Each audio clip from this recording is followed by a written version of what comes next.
السلام علیکم دوستوں، کبھی آپ نے سوچا ہے کہ ہمیں اپنی ہسٹری کتنی پتہ ہے؟ ہم کتنے سائنٹسٹ کو جانتے ہیں؟ آپ کو شاید نیوٹن، آئنسٹائن یا ایڈیسن کے نام یاد ہوں گے، لیکن ایک ایسا شخص جو ان سب سے پہلے آیا اور جس کے بغیر ماڈرن سائنس شاید آگے ہی نہیں بڑھ پاتی، ایک ایسا شخص جس کی محنت اور علم نے دنیا کا رخ بدل دیا، وہ شخص ہے Jabir bin Hayyan, the father of chemistry.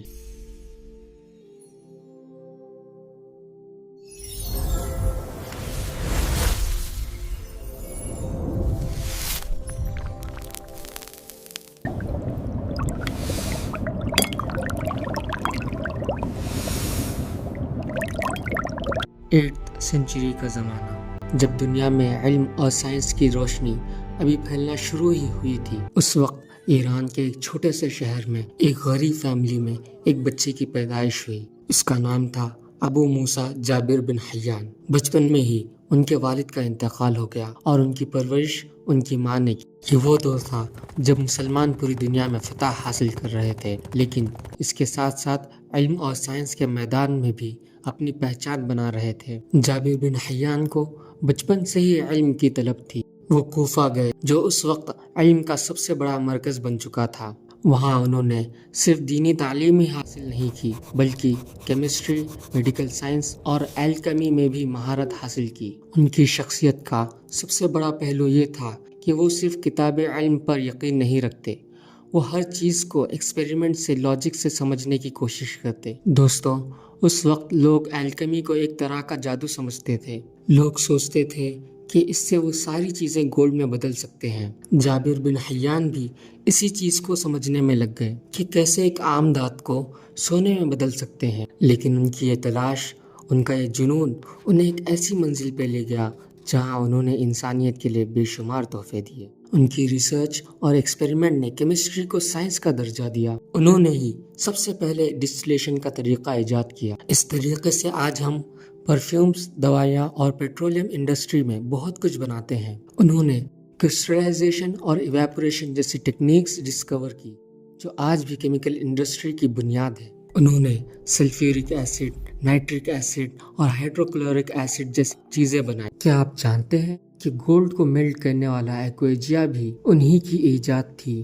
Gold sellers آج بھی اس کا استعمال کرتے ہیں۔ یہ جابر بن حیان ہی کا دماغ تھا جس نے ہمیں ماڈرن اسٹیل بنانے کا طریقہ بتایا اور آئرن کو زنگ سے بچانے کے لیے وارنش بھی ایجاد کیا۔ جابر بن حیان صرف ایک سائنٹسٹ نہیں تھے، وہ خود ایک درسگاہ تھے۔ انہوں نے 300 سے زیادہ کتابیں ڈیفرنٹ سبجیکٹس پر لکھی۔ ان کی کتابیں جیسے کتاب الکیمیا اور کتاب السبین، جب ان کی کتابیں یورپ میں لائی گئی اور لیٹن میں ٹرانسلیٹ ہوئی تو ان سے یورپ میں رینیسانس کی شروعات ہوئی۔ یورپ کی یونیورسٹیز میں صدیوں تک ان کی کتابیں سلیبس کا حصہ رہی۔ جابر بن حیان کا نام وہاں جیبر بن گیا۔ یہ ایک ایسی شخصیت تھے جس نے سائنس کی ڈیفینیشن لکھی، جس نے میٹر کو 3 حصوں میں تقسیم کیا: پلانٹ، اینیملز اینڈ منرلز۔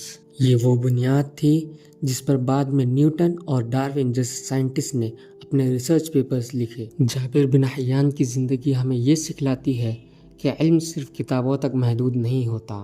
انہوں نے امام جعفر صادق، جو اس وقت کے سب سے بڑے فلاسفر اور عالم تھے، ان سے علم حاصل کیا۔ ان کے علم میں دینی اور دنیاوی دونوں پہلو شامل تھے۔ جب وہ اپنی کیمسٹری کے ایکسپیریمنٹ کر رہے ہوتے تو وہ ایک طرف علم کی تلاش میں ہوتے، اس کو سمجھ رہے ہوتے، اور دوسری طرف اللہ کی قدرت کو سمجھ رہے ہوتے۔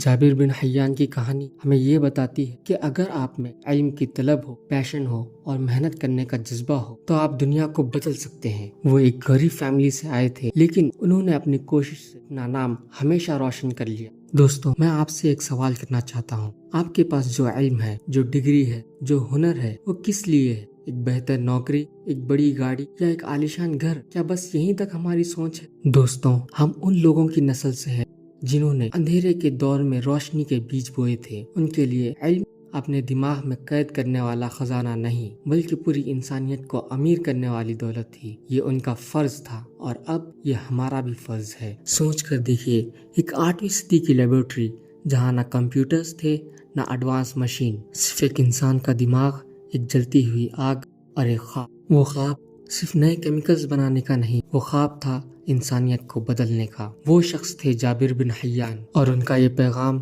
صدیوں بعد بھی گونج رہا ہے۔ جابر بن حیان کی لیبارٹری سے صرف کیمیکل کی ہی نہیں، ایک سوچ کی خوشبو آتی تھی۔ ان کا پیغام صاف تھا، اصلی کھوج وہ نہیں جو دنیا کو حیران کرے، بلکہ وہ ہے جو کسی کی زندگی میں آسانی پیدا کرے، کسی کے درد پر مرہم بنے اور کسی کے چہرے پر مسکراہٹ لوٹا دے۔ جابر بن حیان اپنی سوراخیوں میں کچھ گولتے تھے تو وہ دراصل انسانیت کے زخموں کے لیے مرہم تیار کرتے تھے۔ ان کی وراثت کا یہ سبق ہے کہ علم کی پرواز اخبار کی سرخیوں تک نہیں رکتی، اس کی اصلی منزل تو کسی مجبور کی زندگی میں جھلملاتی ہوئی روشنی ہے۔ تو آئیے ہم بھی ان کی وراثت کو آگے لے کر چلیں، اپنے اندر علم کی تلاش کا وہ جذبہ جگائیں۔ اگر آپ کو یہ ویڈیو انفارمیٹیو لگی ہو تو لائک اور شیئر ضرور کریں اور سبسکرائب کرنا نہ بھولیں، تاکہ ایسی ہی انفارمیٹیو ویڈیوز آپ تک پہنچتی رہے۔